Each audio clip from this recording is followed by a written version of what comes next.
Hi mga bears, andito kami sa bundok. Alam nyo, walang snow. Nakakadismaya. Snow lang ang pinunta ko rito eh. Tingnan nyo naman, umuulan ng tubig. Dito kami sa garahe namin. Ayan yung garahe. Pinakita ko na to sa inyo eh. Ayan. Ayan yung garahe mga bears. May-ari niyan ano? Train station.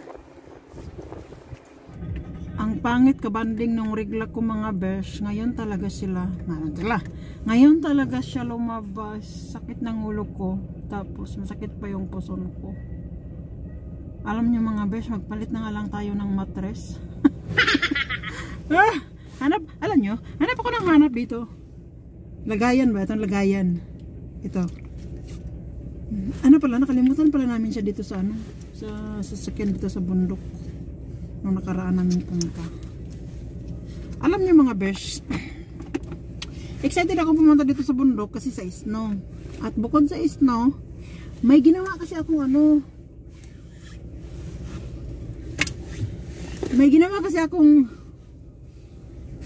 itlog ba, yung luma kong itlog.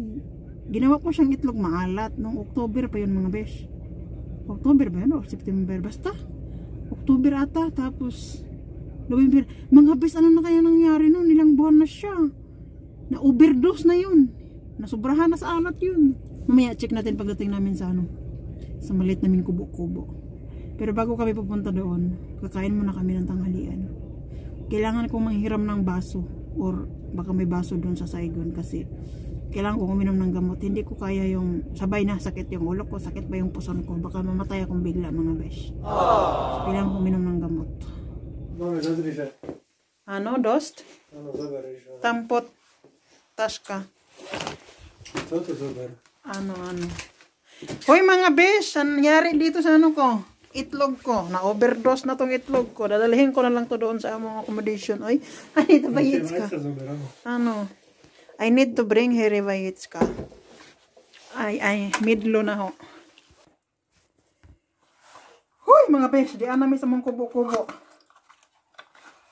Magkuha mig mga gamit. Tingnan nyo ano nangyari sa itlog ko.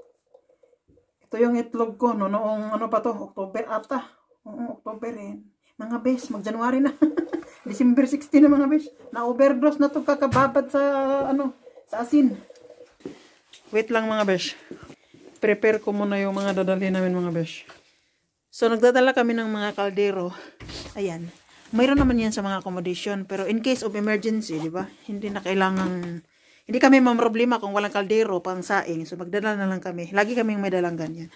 Tapos yung mga napkin ko, dinala ko na kasi may regla ako, di ba? Baka hindi na kami dadaan ng shop. So yeah, ayan lang yung dadalhin. Ano pa ba? Yan lang ate. Wala naman na. Mga besh, welcome sa aming accommodation. Tinan niyo yung pinto nila mga besh. Panahon pa ni kupong-kupong. Alam niyo, mas gusto ko tong ganitong pintuan. Para ano siya, pag iumpog ka dito ng asawa mo, hindi ka masasaktan. Mas violente pa lang napangasawa, no? Saan yung telepono nila? Tapos, lagayan ng sapatos dyan. Ito naman yung banyo. Muna. Ayan siya mga besh.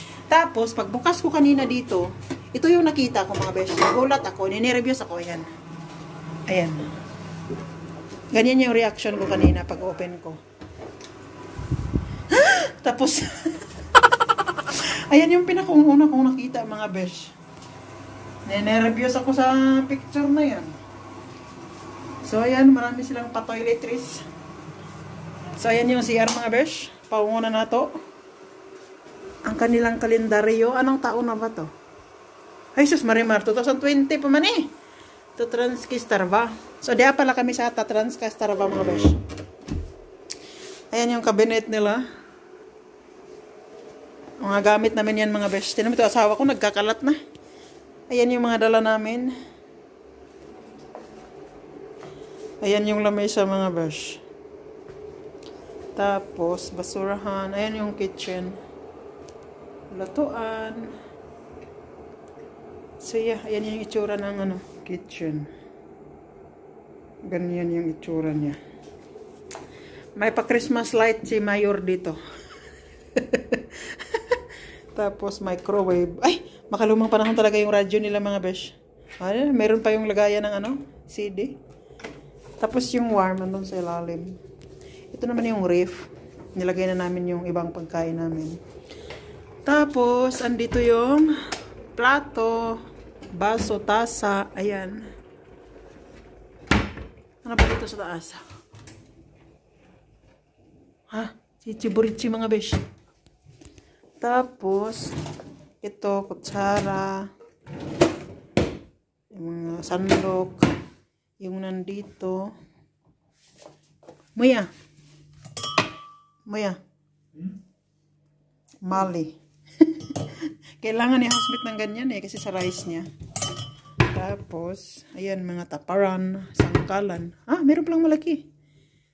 Tapos ito, ayan yung mga kaldero mga besh. Dito naman yung mga plastic sa basurahan.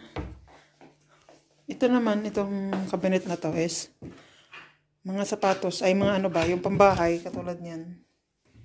Ito. Itong baba, ano ba to? Ano din. Tapos, ito yung banyo mga besh. Horror man eh. Ayan yung liguan. Tapos, andito yung kwarto. Buksan natin yung ilaw. Ito mga beses nakasarado siya. Ito. Ayan. Ayan yung kwarto. Itsura ng kwarto. Dalawa yung higaan. So, pwede kayo pag family. Tapos, may isa kayong anak or dalawa yung anak nyo. Dito yung isa. Tapos, yung isa katabi ninyo. Kasi malaki yan eh. So, yeah. At medyo okay yung higaan nila mga besh kasi hindi puti. May regla ako eh. Yan yung ayaw ko pag nasa accommodation kami tapos may regla ako kasi baka pagising ko biglang may red blood dyan.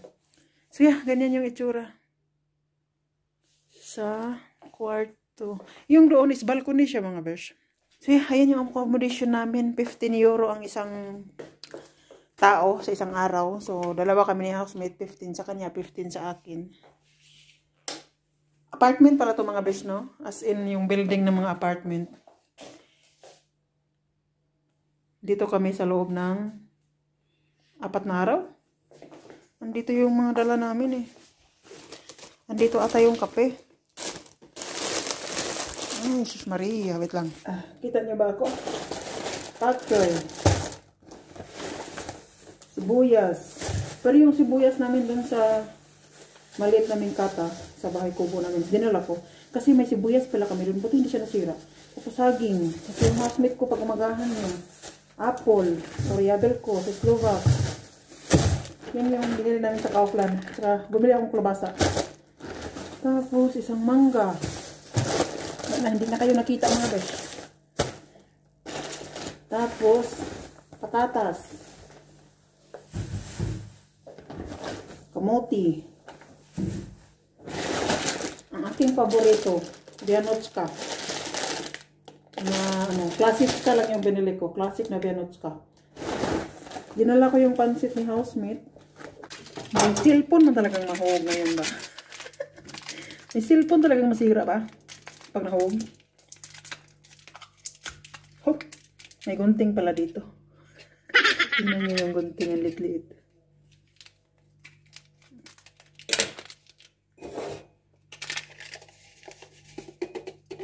Tapos, yung ano nila mga besh, pang-initanan ng tubig. Garapod ka cute. Gana na bag kuan. Gana na bag color. Wag ka, Hyundai yan. Hyundai yan mga besh. Diba? Uy, matagal na akong hindi nag 2-in-1. Kasi yung ginagamit ko is, ano na siya. Yung pure na kape na decaf. Kasi hindi ako nakatulog eh. So, nagdi-decaf na ako ngayon. Kain tayo mga besh. Kakakong na naman yung mapa ako. Kumakain na ako mga besh, nagugutom na ako eh. Ito yung ulam ko, yung manok. Ito yung binibili kong manok sa ano? Sa Tesco. Masarap to. Yung Taurus, yung nasa loob ng Tesco nagtitinda. Kaya, pupunta kami restaurant. Gusto kong nagpapabili na lang ng ganito, 1 euro lang may ulam na ako. Yung housemate ko na lang kakain. Kasi kadalasan yung housemate ko, nagpapao naman kami. Pero sa kanya.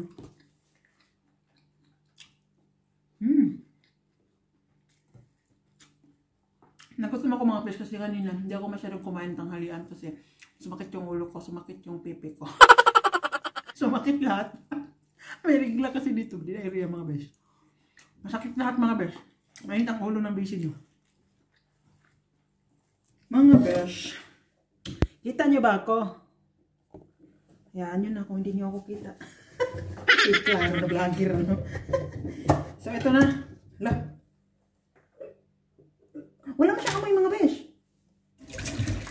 So, ilalaga ko siya mga besh. Hugasan ko muna. Kasi, imagine ka, binabad ka sa... Lo.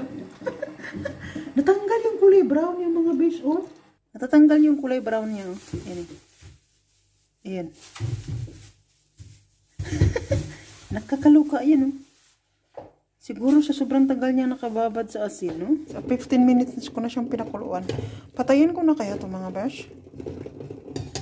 Patayin ko na to, ah. Alam niyo yung isporak nila mga besh. Isporak kasi ang tawag yan dito. Ayan, no? Alam niyo mga besh, maganda yung mga lumang, ano, mga lumang isporak kasi mas matibay siya. Patayin ko na siya, ah. The next day. Good morning mga besh. Nagsaing na ako, no? Okay. Lalayas man kami mga besh. Kaya man kami nagpunta dito sa bundok. Kaya magala-gala man sa bundok mga besh. Tawa na kami sa Bratislava mga besh. Dito naman kami sa bundok. Tikman nga natin. Good morning mga besh. Pagising ko, saing agad. Di ba? Nagluto pala ako ng ano mga besh. Langosh.